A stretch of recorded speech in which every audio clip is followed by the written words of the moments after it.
तो बच्चों, मैं संजीव कुमार आपका स्वागत करता हूं आपके अपने चैनल आईवाईसी क्लासेस में।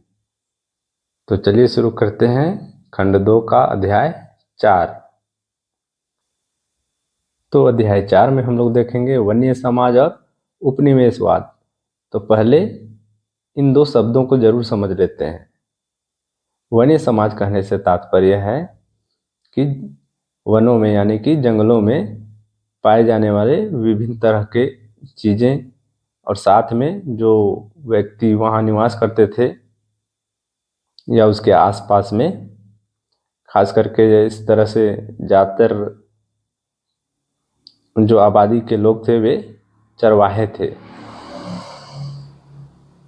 तो उनका जीवन जंगलों पर किस प्रकार से निर्भर था।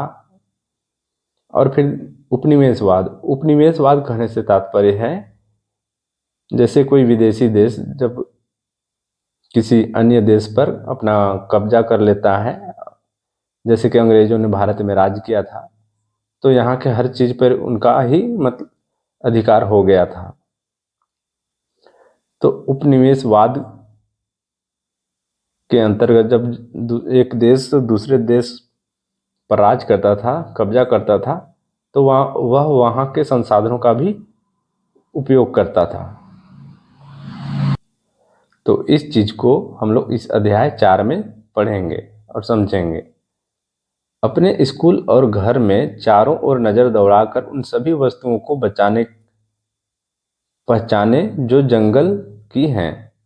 इस किताब का कागज, मेज, कुर्सियां, दरवाजे, खिड़कियां, वे रंग जिनसे आपके कपड़े रंगे जाते हैं, मसाले, आपकी टॉफी के सेल फोन रैपर, बीड़ियों के तेंदू पत्ते, गोंद, शहद, कॉफी, चाय और रबड़, साथ ही चॉकलेट में इस्तेमाल होने वाला तेल जो साल के बीजों से निकलता है, खाल से चमड़ा बनाने में इस्तेमाल होने वाला चर्म शोधक टैनिन या दवाओं के रूप में इस्तेमाल होने वाली जड़ी बूटियां, इन सबको भी हमें नहीं भूलना चाहिए। और हाँ, बांस, जलावन की लकड़ी, घास, कच्चा कोयला, पैकिंग में उपयोग होने वाली वस्तुएं, फल फूल, पशु पक्षी एवं ढेरों दूसरी चीजें भी तो जंगलों से ही आती हैं। अमेज़न या पश्चिमी घाट के जंगलों के एक ही टुकड़े में पौधों की 500 अलग अलग प्रजातियां मिल जाती हैं। अमेज़न एक स्थान है जो दक्षिण अमेरिका महाद्वीप के अंतर्गत आता है। यह विविधता तेजी से लुप्त होती जा रही। विविधता करने से तात्पर्य है तरह तरह की चीजों से। यह विविधता तेजी से लुप्त होती जा रही है। औद्योगिकीकरण के दौर में सन 1700 से 1995 के बीच 139 लाख वर्ग किलोमीटर जंगल यानी दुनिया के कुल क्षेत्रफल का 9.3% भाग औद्योगिक इस्तेमाल, खेती बाड़ी, चारागाहों व ईंधन की लकड़ी के लिए साफ कर दिया गया। आगे हम लोग देखते हैं वनों का विनाश क्यों। वनों के लुप्त होने को सामान्यतः वन विनाश कहते हैं। वन विनाश कोई नई समस्या नहीं है। वैसे तो यह प्रक्रिया कई सदियों से चली आ रही थी, लेकिन औपनिवेशिक शासन के दौरान इसने कहीं अधिक व्यवस्थित और व्यापक रूप ग्रहण कर लिया। आइए भारत में वन विनाश के कुछ कारणों पर गौर करें। आगे है जमीन की बेहतरी। सन 1600 में हिंदुस्तान के कुल भूभाग के लगभग छठे हिस्से पर खेती होती थी। छठे हिस्से कहने से तात्पर्य है यदि हम 100 को 6 से भाग देंगे तो जो प्रतिशत आएगा उतने भागों पर खेती होती थी। आज यह आंकड़ा बढ़कर आधे तक पहुंच गया है। इन सदियों के दौरान जैसे जैसे आबादी बढ़ती गई और खाद्य पदार्थों की मांग में भी वृद्धि हुई, वैसे वैसे किसान भी जंगलों को साफ करके खेती की सीमाओं को विस्तार देते गए। औपनिवेशिक काल में खेती में तेजी से फैलाव आया। इसकी कई वजहें थीं। पहली, अंग्रेजों ने व्यावसायिक फसलों जैसे पटसन, गन्ना, गेहूं व कपास के उत्पादन को जमकर प्रोत्साहित किया। 19वीं सदी के यूरोप में बढ़ती शहरी आबादी का पेट भरने के लिए खाद्यान्न और औद्योगिक उत्पादन के लिए कच्चे माल की जरूरत थी। लिहाजा इन फसलों की मांग में इजाफा हुआ। दूसरी वजह यह थी कि 19वीं सदी की शुरुआत में औपनिवेशिक सरकार ने जंगलों को अनुत्पादक समझा। उनके हिसाब से इस व्यर्थ के बियाबान पर खेती करके उससे राजस्व और कृषि उत्पादों को पैदा किया जा सकता था और इस तरह राज्य की आय में बढ़ोतरी की जा सकती थी। यही वजह थी कि 1880 से 1920 के बीच खेती योग्य जमीन के क्षेत्रफल में 67 लाख हेक्टेयर की बढ़त हुई। खेती के विस्तार को हम विकास का सूचक मानते हैं, लेकिन हमें यह नहीं भूलना चाहिए कि जमीन को जोतने के पहले जंगलों की कटाई करनी पड़ती है। देखिए चित्र 2 में एक उत्तर अमेरिकी मैदान का चित्र दिखाया गया है, जहाँ के जंगलों को दिखाया गया और साथ में वहाँ के पशुओं को। खासकर ये जो पशु दिखाए गए हैं, ये बिसन नाम के एक पशु थे जो कि बहुत ज़्यादा संख्या में उस जंगल में होते थे।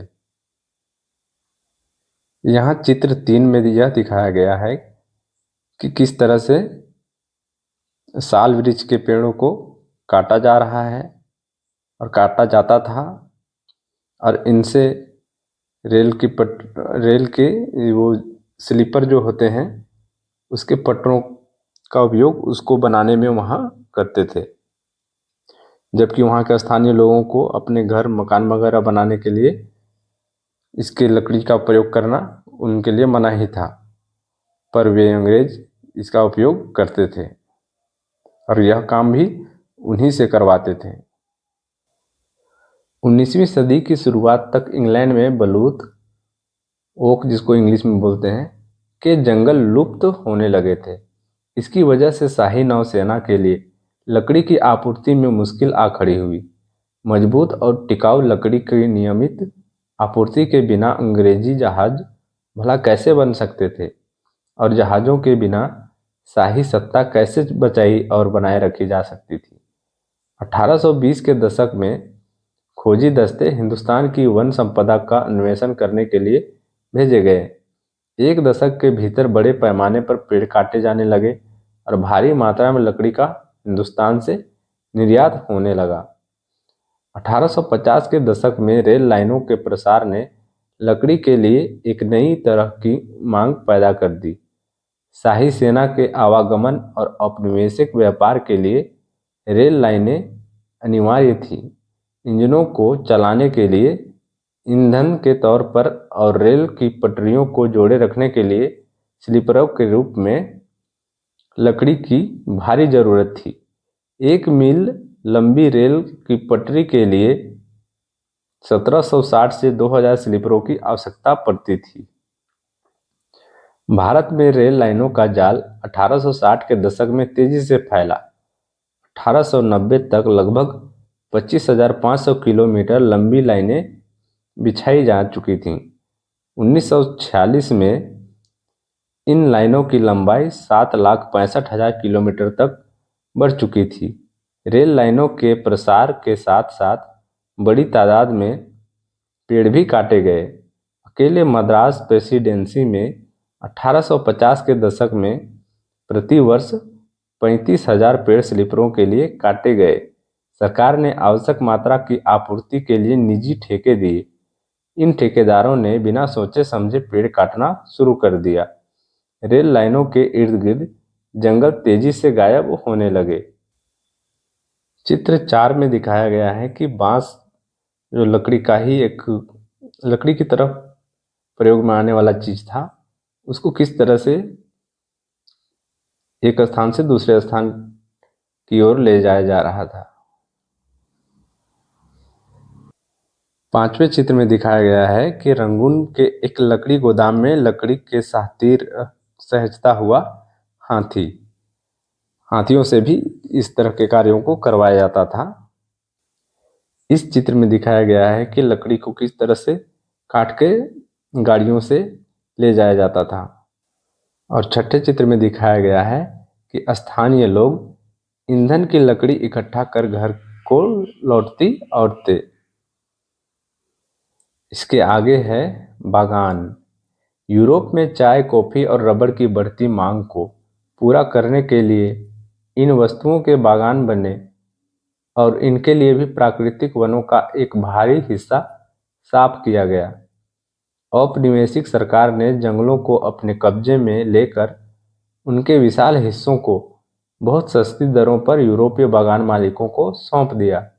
इन इलाकों की बाड़ाबंदी करके जंगलों को साफ कर दिया गया और चाय कॉफी की खेती की जाने लगी। तो बच्चों, आज की क्लास में बस इतना ही। आगे की पढ़ाई करने के लिए आपको थोड़ी सी और प्रतीक्षा करनी पड़ेगी और उसके लिए हम लोग इस अगले क्लास में इसकी पढ़ाई करेंगे। तब तक के लिए आप लोग पढ़ते रहिए।